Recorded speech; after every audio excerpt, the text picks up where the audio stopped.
Base erosion profit shifting, BEPS, is a very important project initiated on the behest of G20 countries by the Organization for Economic Cooperation and Development.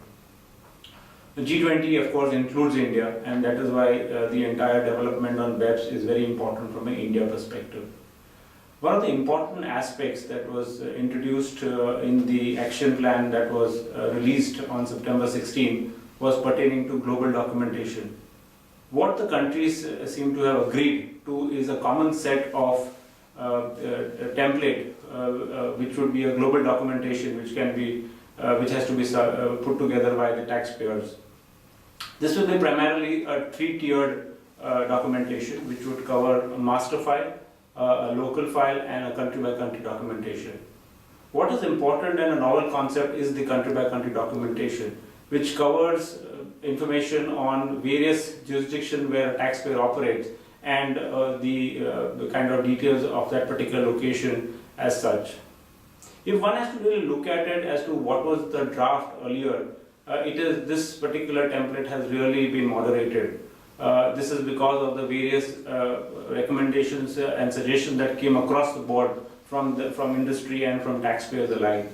More importantly, what is, for example, not covered is earlier they were seeking information on the top 25 employees across the world, which has been dropped, or information pertaining to, say, royalties, interest, and services, which again has been dropped. In fact, some of the emerging markets, including India, had requested for this kind of information on royalties, interest to be provided, because it was not possible otherwise for them to get that information.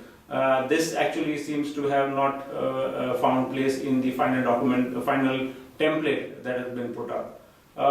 More importantly, let's look at it from a taxpayer perspective as well, because the whole idea is that how would it really be from a taxpayer perspective. There are a couple of important aspects in this respect. One is that the taxpayer would look at a reduction in cost and efforts over a period of time, and that is very important because initially to adhere to this kind of regulations globally, there is going to be a huge cost that would be involved, but the whole idea is to really have this cost and effort reduced over a period of time. The other is on the information, which especially in the master file as well as in the country-by-country documentation, which is pretty sensitive, and to that extent a taxpayer would be worried as to really how this information would be tackled and looked at by the tax authorities.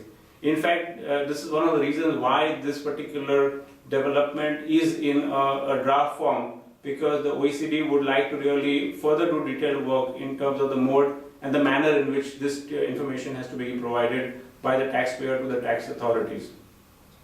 This entire development, I would believe, will change the transparency landscape and the documentation, and companies will really have to start working towards this, because countries will start adopting these regulations in their local laws, and the company would have to start looking at adhering to this.